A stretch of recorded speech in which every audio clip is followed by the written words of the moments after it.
नमस्कार साथियों, आप सबका पुनः स्वागत है श्रद्धा एस्ट्रो ज्योतिष में। तो आज हम लोग भगवत गीता की इस श्रृंखला में अध्याय 1 श्लोक 40 के अर्थ को समझेंगे। ये प्लेलिस्ट आप श्रद्धा एस्ट्रो ज्योतिष और सनत वाजपेयी चैनल दोनों में देख सकते हैं। जो भी ज्योतिष में अभिरुचि रखते हैं वो श्रद्धा एस्ट्रो ज्योतिष चैनल में जा सकते हैं, और जो सामान्य कोई अवेयरनेस उनको, चाहे वो भगवद गीता के प्रति है या कोई आजकल के जो सब्जेक्ट हैं उनके प्रति भी कोई वो जागरूक होना चाहते हैं, तो वो सनत वाजपेयी चैनल में ये ढूंढ सकते हैं। अपने अपने इंटरेस्ट के हिसाब से आप चीज़ें ले सकते हैं, लेकिन है वो दोनों के लिए लाभकारी। चाहे कोई अपने आप को पूरी तरह से इस आधुनिक शिक्षा में ही रखना चाहता है, और चाहे कोई अकल्ट साइंस ज्योतिष में भी पारंगत होना चाहता है, उसके लिए भी ये मतलब एक प्रकार से कॉमन सब्जेक्ट है श्रीमद् भगवद गीता। तो अध्याय 1 का श्लोक 40, इसका अर्थ अपने को समझना है या धारण करना है। तो अर्जुन की ये जो बात निकली है वो बात एकदम सही है, इसमें कोई दो राय नहीं कि कुल के नाश से सनातन कुल धर्म नष्ट हो जाते हैं। यानी हमारा जो कुल धर्म है कि भाई इस प्रकार से उनका विवाह उन स्त्रियों के साथ होना चाहिए, उनका उन धर्म से वो संतान उत्पन्न करेंगे, हमारे जो संस्कार हैं सारे संस्कार का पालन करेंगे। अगर कहते हैं कि हमने उन कुल धर्म का जिस प्रकार से वो पालन कर रहे थे उनका ही हमने नाश कर दिया, उनको एक प्रकार से उनके जीवन का अंत कर दिया, तो फिर बहुत बड़ा संकट आ जाएगा, कुल धर्म ही नाश हो जाएगा। स्त्रियां खत्म हो गई या पुरुष खत्म हो गए तो फिर व्याभिचार भी फैल सकता है। एक पुरुष अधिक महिलाओं से संबंध बनाने का विचार बनाएगा, महिला अधिक पुरुषों से संबंध बनाने का विचार बनाएगी, और भी जो हमारे संस्कार है वो लोप हो जाएंगे। उसका ज्ञान जो था जिन लोगों को, वो उम्र से पहले ही चले जाएंगे।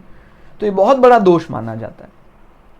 लेकिन किस परिस्थिति में भगवान श्री कृष्ण जानते थे कि इस युद्ध के बाद सैकड़ों लोग के प्राण जा सकते हैं, जाएंगे, उसके बाद भी अर्जुन को धर्म युद्ध से पीछे हटने के लिए अब नहीं बोल रहे। तो वो ध्यान रखना है। वो तो ठीक है, वो द्वापर के बाद कलिकाल या कलयुग का आना तय था, लेकिन अगर किसी पूर्वाग्रह से ग्रसित हो कि हम आने नहीं देंगे कलयुग को, हम महाभारत के इस युद्ध को इसलिए नहीं लड़ना चाहते हैं कि वो हमारा रक्त संबंधी है, वो हमारा ब्लड रिलेशन में है, तो उस अधर्मी को हम मारेंगे नहीं, ये गलत है। धर्म के नाश हो जाने पर संपूर्ण कुल में पाप भी बहुत फैल जाता है। ये वाक्य एकदम सत्य है, अकाट्य है, ये इसको काटा नहीं जा सकता है। लेकिन अगर हम आगे अगले श्लोक पर जाएंगे, जब भगवान श्री कृष्ण उस बात को रखेंगे कि क्यों मैंने उसके बाद भी आपको युद्ध के लिए कहा, तब हमें स्पष्ट होगा कि किन परिस्थितियों में हमें कुल के नाश की भी परवाह नहीं करनी है। अगर वो सारे विधर्मी अधर्म पक्ष के साथ खड़े हैं तो आप उस कुल को बचा के करेंगे भी क्या। जो बड़ी बात है वो सिर्फ अपनी संतानों को बचाए रखना, उनको उनके संस्कार दे देना, उनका ये उपनयन संस्कार हो गया, उनके अलग अलग प्रकार के जो संस्कार बताएंगे वो संस्कार उनका हो गया। उसके अलावा हमारा जो सबसे प्रबल जो हमारा कार्य है वो हम धर्म में मानने वाले हैं, हम ईश्वर एकत्व सभी में देख रहे हैं। हमारे मन में अगर बहुत बड़ा लोभ आ गया है तो उस कुल का हम करेंगे क्या। तो हमें बात याद रखनी है, जो दुर्योधन अर्जुन का संबंधी है, उस दुर्योधन ने कई अपने परिवार के लोगों को एकत्र कर लिया है, तो प्रथम दृष्टा उनको मारना या उनको दंड देना ठीक नहीं जान पड़ता है कि उससे तो भाई अगर वो मारे जाएंगे कुल का नाश हो जाएगा।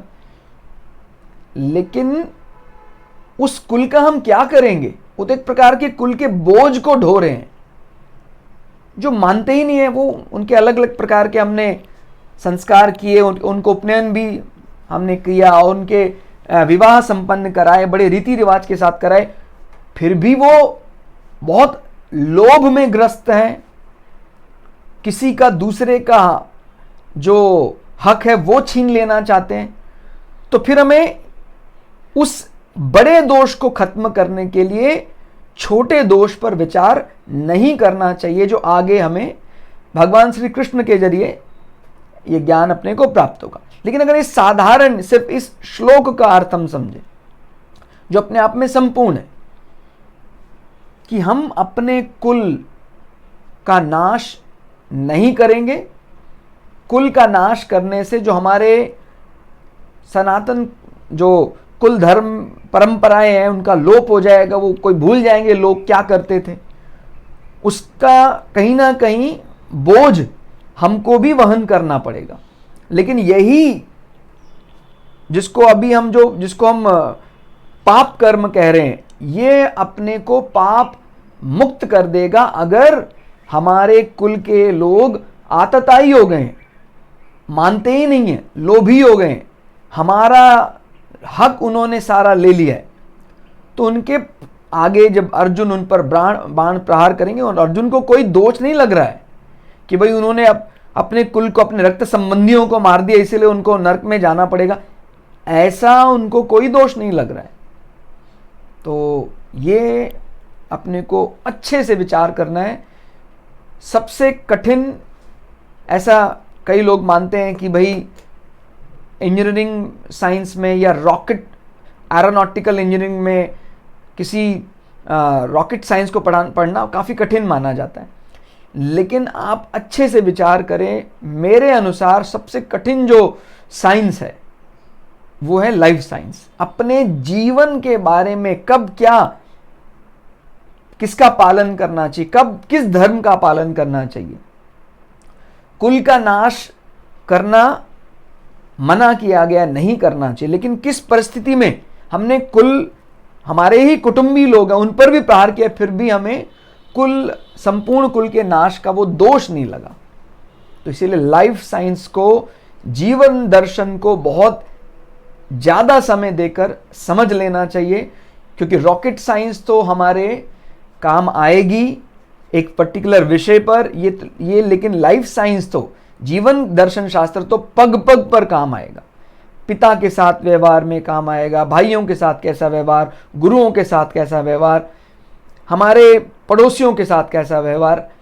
इसीलिए वो सबको, उसमें कोई अपने आप को एक्सट्रीम में, कोई ब्रांच में नहीं बांटना है कि भाई मैं मेडिकल का स्टूडेंट हूँ, मुझे नहीं पढ़ना है दर्शन शास्त्र, या मैं आर्ट का स्टूडेंट हूँ, मुझे नहीं पढ़ना है दर्शन शास्त्र, फिलोसफिकल स्टडी या लाइफ साइंस। ये सबके लिए कॉमन है। जो मूल्य का बोध है, जो नैतिक शिक्षा है, और सबसे बड़ा जो नैतिक मूल्यों का ग्रंथ है वो भगवद गीता है। इससे बड़ा ग्रंथ कोई दुनिया में हो नहीं सकता है। ये मैं कोई अहंकारवश नहीं बोल रहा हूँ, ये जो एक्सेप्टेंस वाली बात, सब सार्वभौम में, सभी में उसी को देखना।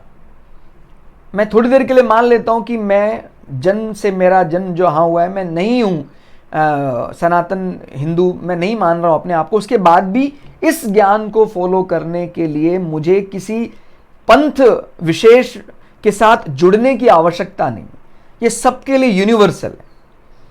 हो सकता है हमारे लिए किसी अलग पंथ में हम मानते हैं, अर्जुन शब्द नया हो सकता है, लेकिन ज्ञान की कोई पंथ नहीं होता है, ज्ञान का कोई बाउंड्री नहीं होती है, ये तो यूनिवर्सल होता है। किसी भी राष्ट्र, किसी भी पंथ को मानने वाला व्यक्ति ये अगर अपने जीवन में अप्लाई करता है बातें, उसको सदा जो उसका जो लाइफ साइंस है या उसका धर्म का दोराहा है, धर्म संकट जिसको बोलते हैं, उससे निकलने में ये हमेशा ही उसको हेल्प करेंगे। तो दोस्तों, आज हमने भगवद गीता अध्याय 1 के श्लोक 40 इसके अर्थ को समझने का प्रयास किया। आपको ये क्लास कैसी लगी कमेंट करके जरूर बताइएगा। मिलते हैं अगली क्लास में।